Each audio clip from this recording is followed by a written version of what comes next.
जय जगन्नाथ बंधुगण आपण मानकु मोर ही चैनल रे स्वागत। आपणक जदि सिंह राशि होइथाए ताहले एही भिडियोटी आपणक पई। आपणक भाग्य रे कोन रहिछि आपणकर शिक्षा स्वास्थ्य कैरियर वैवाहिक जीवन प्रेम व्यापार वाणिज्य रे कोन सब परिवर्तन हेबाकु जाउछि। तेबे बंधुगण दुख समस्या समस्तक जीवन में आसी थाए किंतु आपण एहार प्रतिकार भी करि परिबे। तेबे एही वीडियोटी को स्किप न करी शेष पर्यंत निश्चिंत देखंतु। भाग्य रे घटिबो अनेक चमत्कार।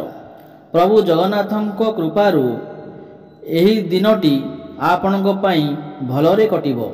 तेबे बंधुगण आपण जदि जगन्नाथं को सच्चा हृदय रे भक्ति एवं विश्वास करुथांती तेबे कमेंट बॉक्स रे जय जगन्नाथ अवश्य लिखि दियंतु। जदि आपणकर भी सिंह राशि ताहले एही वीडियोटी को स्किप न करी शेष पर्यंत अवश्य देखंतु।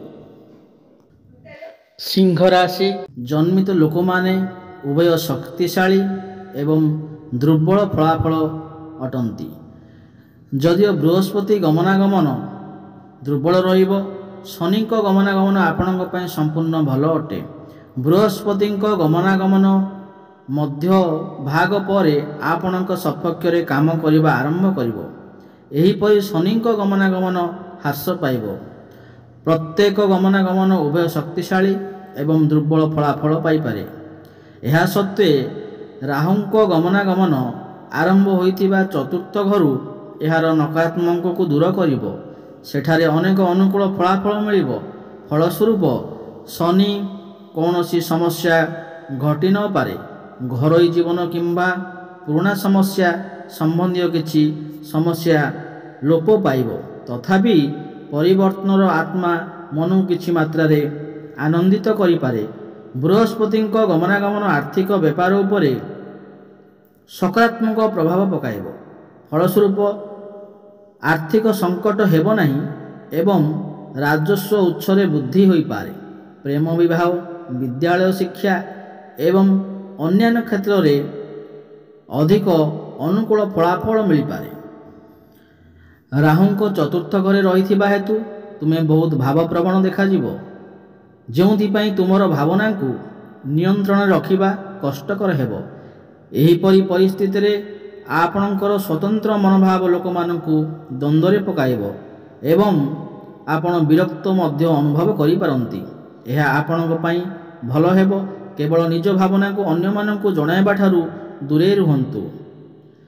समाज रे तुमर स्थिति को सुदृढ़ करिबा एवं धन बुद्धि करिबा पई एही समय अनेक आश्चर्यजनक सुयोग आसीबार संभावना अछि। परिवार सदस्य माने आपणक जीवन रे विशेष गुरुत्व पाई परिबे। जोंथिपाई तुमे सेमानक जीवन रे अनेक गुरुत्वपूर्ण निष्पत्ति रे जड़ित हेबो। सेमाने तुम सहित परामर्श करिवे।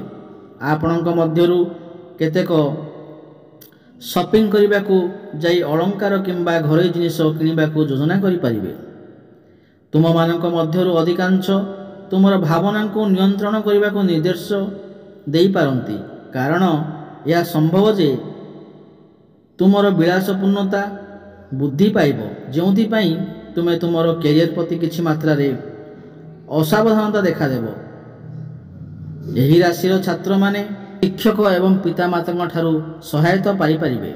एपरि परिस्थिति रे तुमर समस्त संदेह दूर करिबा पई तुम शिक्षकक सहायता नेबा उचित बोली परामर्श दिया जाय अछि। तृतीय घरे कैरियर ग्रह शनि उपस्थिति एही मासरे भल फलाफल देई पारे। एही कारणरू तुमे तुमर कैरियर सहित भल फलाफल पाई परिबो एवं पद्मोन्नति एवं अन्यान्य प्रोत्साहन हासिल करि परिबो। आपण कठिन परिश्रम पई आपण स्वीकृति ग्रहण करुछंती। तृतीय घरे शनि स्थिति हेतु आपण निष्ठा एवं साहस हासिल करिबारे समर्थ हेबे। एही जिनिस गुडी को आपण को एही मासरे आपण को कैरियर सहित सफलतार शिखर रे पहुंचीबाकू मार्गदर्शन करि पारे। तुमर वरिष्ठ माने तुमर କୌଣସି କାର୍ଯ୍ୟ ଦ୍ୱାରା ଆଶ୍ଚର୍ଯ୍ୟ ହୋଇପାରନ୍ତି। ଆପଣ ନିଜ ପାଇଁ ଏକ ପ୍ରତିଷ୍ଠା ସ୍ଥାପନ କରିବାକୁ ସକ୍ଷମ ହୋଇପାରନ୍ତି। ଯଦି ଆପଣ ବ୍ୟବସାୟ କରୁଛନ୍ତି ତେବେ ଆପଣ ଭଲ ଲାଭ ହାସଲ କରିପାରନ୍ତି ଏବଂ ଆପଣଙ୍କ ପ୍ରତିଯୋଗୀମାନଙ୍କ ସହିତ ସମାନ ଭାବରେ ଏକ ଭଲ ଉଦାହରଣ ଭାବରେ ଛିଡ଼ା ହୋଇପାରନ୍ତି। ଏହି ମାସରେ ଆପଣ ଭାଗିଦାରୀ ବ୍ୟବସାୟ କରିବାରେ ମଧ୍ୟ ସଫଳ ହୋଇପାରନ୍ତି। ଏହି ମାସରେ ଆପଣଙ୍କର ପାଇଁ ଅଧିକ ଯାତ୍ରା ସମ୍ଭବ ହୋଇପାରେ। ଆପଣ ନେଟୱାର୍କିଂ ବ୍ୟବସାୟ କରିବାରେ ମଧ୍ୟ ସଫଳ ହୋଇପାରନ୍ତି ଏବଂ ଏତଦ୍ ବ୍ୟତୀତ ଆପଣ ନିଜ ବ୍ୟବସାୟ ପ୍ରତି ନିଜ ପାଇଁ ସୀମିତ ମାନ ସ୍ଥିର କରିବାକୁ ସମର୍ଥ ହୋଇପାରନ୍ତି।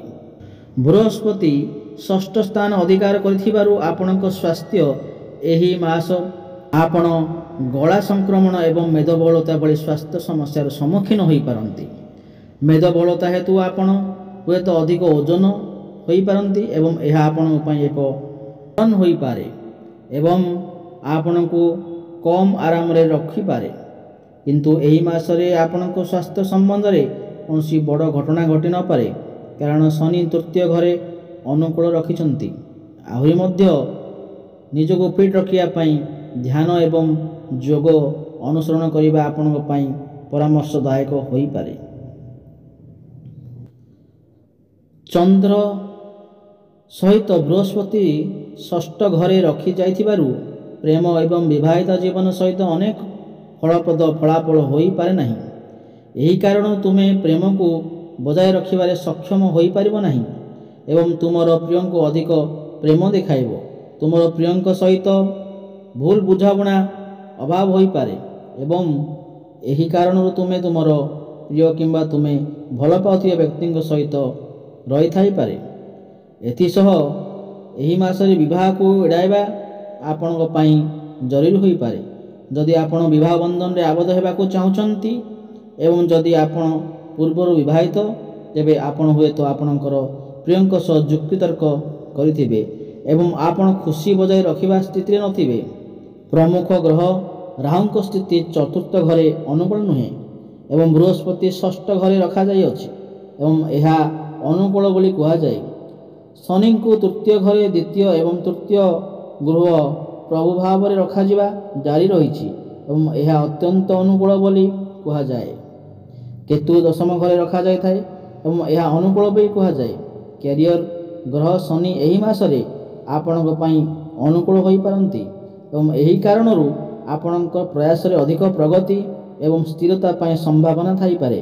ଶନିଙ୍କ ସ୍ଥିତି ଆପଣଙ୍କ ଦକ୍ଷତା ପରୀକ୍ଷା ସମାପ୍ତ କରିବା ପରେ ଆପଣ ପୁରସ୍କାର ପାଇପାରିବେ।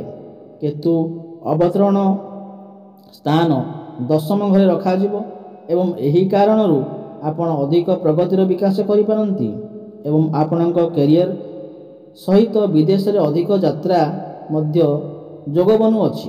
ତୁମର କ୍ୟାରିୟର ସହିତ ତୁମର ଜ୍ଞାନ ବଢ଼ିପାରେ ଏବଂ ତୁମେ ଏହି ମାସରେ ନୂତନ ଜିନିଷ ଶିଖିବାକୁ ଏବଂ ତୁମର ବୁଦ୍ଧି ବଢ଼ାଇବାକୁ ସମର୍ଥ ହୋଇପାରିବେ। ଏହି ମାସ ଆପଣଙ୍କ ଜୀବନ ପାଇଁ କିପରି ହେବ ଏବଂ ପରିବାର, ବୃତ୍ତି, ସ୍ୱାସ୍ଥ୍ୟ, ପ୍ରେମ ଇତ୍ୟାଦି କ୍ଷେତ୍ରରେ ଆପଣ ନିଶ୍ଚିନ୍ତ ଭାବରେ ଉନ୍ନତି କରିବେ। ବୃହସ୍ପତି ଷଷ୍ଠ ଘର ଦାଖଲ କରୁଥିବାରୁ ଏହି ସମୟ ମଧ୍ୟରେ ଆପଣଙ୍କ ପାଇଁ ଟଙ୍କା ପ୍ରବାହ ଭଲ ସ୍ଥିର ହୋଇନପାରେ। ଏହି କାରଣରୁ ଆପଣ ଖର୍ଚ୍ଚର ବୃଦ୍ଧି ଏବଂ ସଞ୍ଚୟ ପାଇଁ ମଧ୍ୟ ପରିସରର ସମ୍ମୁଖୀନ ହୋଇପାରନ୍ତି। ପ୍ରତିଶ୍ରୁତି ହେତୁ ଆପଣଙ୍କୁ ବ୍ୟାଙ୍କ କିମ୍ବା ଜଣାଶୁଣା ଉତ୍ସ ମାଧ୍ୟମରେ ଅନ୍ୟ ବ୍ୟକ୍ତିଙ୍କ ଠାରୁ ଋଣ ନେବାକୁ ପଡ଼ିପାରେ ଏବଂ ଏହା ଆପଣଙ୍କୁ ଅସୁବିଧାରେ ପକାଇପାରେ। ଭଲ ଟଙ୍କା ରଖିବାରେ ଆପଣ ସବୁବେଳେ କିଛି ବ୍ୟକ୍ତିଙ୍କ ସହିତ ସାକ୍ଷାତ ହୋଇପାରନ୍ତି ଏବଂ ଏହାର ଚିନ୍ତାର କାରଣ ମଧ୍ୟ ହୋଇପାରେ। ପରିବାର ଏବଂ ବନ୍ଧୁଗଣ ପରିବାରରେ କମ୍ ସୁଖ ରହିପାରେ ଏବଂ ଏହି ମାସରେ ଆପଣଙ୍କ ପରିବାର ସଦସ୍ୟଙ୍କ ସହିତ ଭଲ ସମ୍ପର୍କ ସମ୍ଭବ ନୁହେଁ। ଆପଣ ହୁଏତ ଆପଣଙ୍କ ପରିବାର ସଦସ୍ୟଙ୍କ ସହିତ ବନ୍ଧନ ବଜାୟ ରଖିବା ସ୍ଥିତିରେ ନାହାନ୍ତି ଏବଂ ମୂଲ୍ୟବୋଧ ଆପଣଙ୍କ ପରିବାର ସଦସ୍ୟଙ୍କ ସହିତ ହଜିଯାଇପାରେ। ସମନ୍ୱୟର ଅଭାବ ହେତୁ ଆପଣଙ୍କ ପରିବାର ଲୋକଙ୍କ ସହିତ ଯୁକ୍ତିତର୍କ ହେବାର ସମ୍ଭାବନା ବନୁଅଛି। ଫଳସ୍ୱରୂପ ଆପଣ ନିଜ ପରିବାର ସଦସ୍ୟଙ୍କ ସହିତ ଖୁସି ହରାଇ ପାରନ୍ତି। ତେବେ ଆସନ୍ତୁ ଜାଣିବା ଏହାର ପ୍ରତିକାର। ଗୁରୁବାର ଦିନ ଗରିବ ଲୋକଙ୍କୁ ଖାଦ୍ୟ ଦାନ କରନ୍ତୁ ଏବଂ 108 ଥର ଓମ୍ ଗୁରୁଭ୍ୟେ ନମଃର ଜପ କରନ୍ତୁ। ଗୁରୁବାର ଦିନ ବୁଦ୍ଧ ବ୍ରାହ୍ମଣଙ୍କୁ ଖାଦ୍ୟ ଅର୍ପଣ କରନ୍ତୁ। ଏହା କରିବା ଦ୍ୱାରା ଆପଣଙ୍କ ଜୀବନରେ ଖୁସିର ଲହରୀ ଫେରି ଆସିବ। ଯଦି ଏହି ଭିଡ଼ିଓଟି ଆପଣଙ୍କୁ ଭଲ ଲାଗିଥାଏ ତେବେ ଭିଡ଼ିଓଟିକୁ ଗୋଟିଏ ଲାଇକ୍ କରନ୍ତୁ ଏବଂ ଯଦି ଆପଣ ଏହି ଚ୍ୟାନେଲକୁ ନୂଆ ଆସିଛନ୍ତି ତାହେଲେ ଚ୍ୟାନେଲଟିକୁ ସବସ୍କ୍ରାଇବ୍ କରିନିଅନ୍ତୁ ଏବଂ ପାଖରେ ଥିବା ବେଲ୍ ଆଇକନ୍କୁ ପ୍ରେସ୍ କରିଦିଅନ୍ତୁ। ତେବେ ଦର୍ଶକ ବନ୍ଧୁ ପୁଣି ଦେଖା ହେବ ଆଗାମୀ ଭିଡ଼ିଓରେ। ଜୟ ଜଗନ୍ନାଥ।